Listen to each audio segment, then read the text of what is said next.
Alerta en C5N, alerta en Israel. Levantó demasiado rápido las restricciones. ¿Por qué la disparada de casos en ese país? La información con Gabriel Michi. Sí, exactamente. La verdad que todas las autoridades médicas de Israel están señalando con que se había vuelto relajado demasiado Israel demasiado pronto. ¿Y qué pasó? Apareció la cepa Delta y a partir de eso se le empiezan a disparar los contagios, pese a ser Israel uno de los países con mayor cantidad de personas vacunadas, ¿no? Hoy el 63% de la población de Israel está vacunada con la dosis completa, ¿no? Pero ¿qué pasó? Relajó, abrió sus fronteras, permitió que se vuelvan a los lugares cerrados a estar sin mascarilla, sin barbijo y demás. Y hoy las consecuencias se ven con entre 4.000, 5.000 y hasta 6.000 casos diarios para un país de 9 millones de habitantes. Bueno, ¿qué está pasando? Bueno, a partir de ahora están reimponiendo justamente medidas restrictivas. Por ejemplo, el uso de barbijo en lugares cerrados ya es doctrina, digamos, ya se vuelve al uso de barbijo en lugares cerrados. Pero ahora se amplía a el uso de barbijos en espacios abiertos donde haya una concentración de más de 100 personas. Eso es una de las medidas. Y la otra es la reimposición del certificado verde, como se le dice en Israel, el pase COVID, como se ha conocido en otros lugares, por los cuales se había parado en junio de esta exigencia de que vos tuvieses en tu celular que demostrar que estabas vacunado. Bueno, ahora esto se vuelve a utilizar tanto para bares, restaurantes, lugares culturales, para gimnasios. Todavía no para el comercio minorista, pero sí para todos esos negocios se va a pedir sí o sí el certificado de que vos estás vacunado o que transitaste la enfermedad en los últimos meses o que tenés un test de antígenos de las últimas 24 horas o de PCR de las últimas 72 horas, pero ahora el Estado no te lo va a dar más, lo vas a tener que pagar de tu bolsillo. Esto tiene que ver con concientizar a ese resto de la población que todavía no se ha vacunado, de que lo hagan de una buena vez porque disponibilidad de vacunas tiene. Y por otro lado, el otro dato es que estas restricciones, este certificado COVID, ya no solo va a ser implementado para personas mayores de 18 años, sino que va a ser implementado para mayores de 12 años y se está analizando de que sea implementado para niños menores de 12 años también. Fíjense de lo que estamos hablando. Ahora bien, el tema es que lo que ha pasado es que Israel se ha relajado demasiado pronto, según dicen los especialistas, y hoy está enfrentando este pico de contagios que tiene que ver con la cepa Delta, que, recordemos, reaparece en Israel en escuelas, primero que nada, a partir de una familia que manda a su hijo a una escuela, ese chico contagia a 44 personas y tienen que aislar a más de 1.000 personas en poco tiempo. A ver, vamos a Jerusalén, a Israel. Está Gabriel Bentejal, es periodista. Gabriel, ¿cómo te va? Estamos con Gabriel, con Luciana. Soy Adrián, buenas tardes. Buenas tardes. Bueno, a ver, Gabriel, ¿qué pasó? Aquí en Argentina poníamos a Israel como ejemplo en el mundo. Las aperturas apresuradas, bueno, le jugó una mala pasada, ¿no? Sí, pero creo yo que es una lectura un poco parcial, porque es verdad, lo que la política israelí fue una política de garrote y zanahoria. Significa cuando los datos de contagio eran muy bajos, entonces se liberaba para premiar a la población que había hecho las cosas bien y así tuvimos un nivel de contagio de 0 por día, 4 por día. Cuando se vuelve a aumentar el contagio, entonces las medidas son restrictivas nuevamente y la gente relativamente lo entiende porque ahora estamos pasando por una pequeña crisis. Ahora, hay un punto que hay que señalar y es importante. Israel comenzó a vacunarse en enero y en febrero. A medida que pasa el tiempo, el poder inmunizador de la vacuna cae.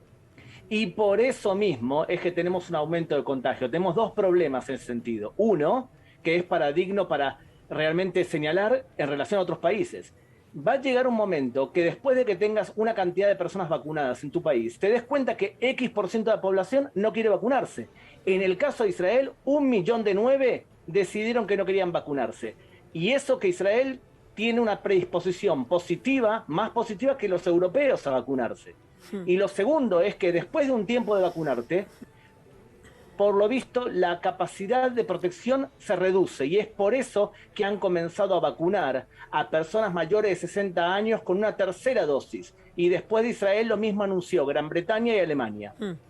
Gabriel, es importante lo que estás mencionando, porque además esa efectividad se va a ver con el tiempo una vez que esa población logre estar también inoculada con esa tercera dosis. Pero me quiero detener en un punto del estudio que se está realizando, de qué datos nos podés brindar vos, de si ya se detectaron focos, lugares donde se empezaron a producir estos nuevos contagios. ¿Ya se detectaron edades, zonas, si viene por los colegios? ¿De dónde provienen los contagios de esta última etapa allí en Israel?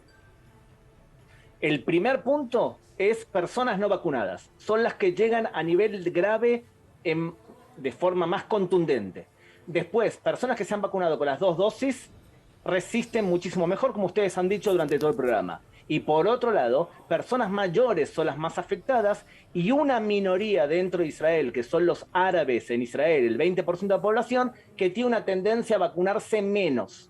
Estas son las poblaciones más damnificadas. Gabriel, recién mencionábamos, ¿no?, esto que está pasando de la reimposición, si se quiere, del certificado verde. ¿Nos podés contar un poco cómo va a ser ese proceso? Bueno, cuando comenzó la pandemia teníamos que entrar a supermercados y también a centros comerciales mostrando tu código QR en tu teléfono. Luego, como mucha gente se vacunaba y no teníamos realmente grandes índices de contagio, ni te lo preguntaban. Ahora bien, vuelven a reimplementar lo mismo. Todavía no se decidió qué restaurantes te van a pedir en la puerta tu código QR, pero, y esto es importante para ustedes, para lo que entiendo de la realidad argentina escolar, nosotros el 1 de septiembre comenzamos las clases nuevamente. Y acá la gran discusión es cómo hacemos para poder revivir la educación presencial cuando estamos todavía en una ola de contagios grande.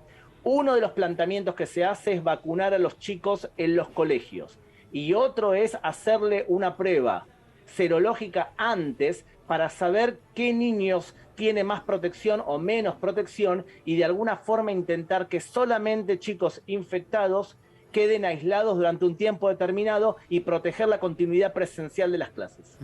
Gabriel, yo ayer citaba a un reconocido, un renombrado infectólogo, Larry Brillant, que él decía que en nuestra historia, en nuestra memoria viva, no hemos registrado un virus por la variante Delta tan contagioso y que tanto daño está haciendo, ¿no? Independientemente del SARS-CoV-2, del virus de Wuhan, que impactó hace 1 año y medio y se expandió rápidamente por todo el mundo. Pero él hacía hincapié en esta variante, la variante Delta, ¿no? La contagiosidad, que es muy, pero muy grande, que estamos más cerca del comienzo de la pandemia que del final. Una definición alarmante, ¿no? Y yo creo que, de todos modos, el hecho que tengas una población tan vacunada hace que puedas enfrentar este proceso con cierta calma o cierta costumbre de qué cosas hay que tomar y qué cosas no hay que hacer. Por ejemplo, el gobierno actual intenta no volvernos a meter en una cuarentena de 2 o 3 semanas encerrados en casa. Es lo que está intentando hacer. ¿Cómo lo está haciendo? Bueno, poniéndose, en vez de calcular el número de contagios, centrarse en la cantidad de personas graves. El sistema de salud de Israel hoy permite que 1.200 personas estén en estado grave. Y lo que han hecho es invertir $800 millones para contratar más médicos y más enfermeras para poder superar este cupo a 2.400. O sea, otra cosa que quizás podemos aprender de acá, y es que cuando la gente está vacunada, se empieza a calcular de acuerdo a personas graves y no a personas contagiadas. Bien, Gabriel, gracias por la explicación y por el informe. Muchas gracias. Un abrazo.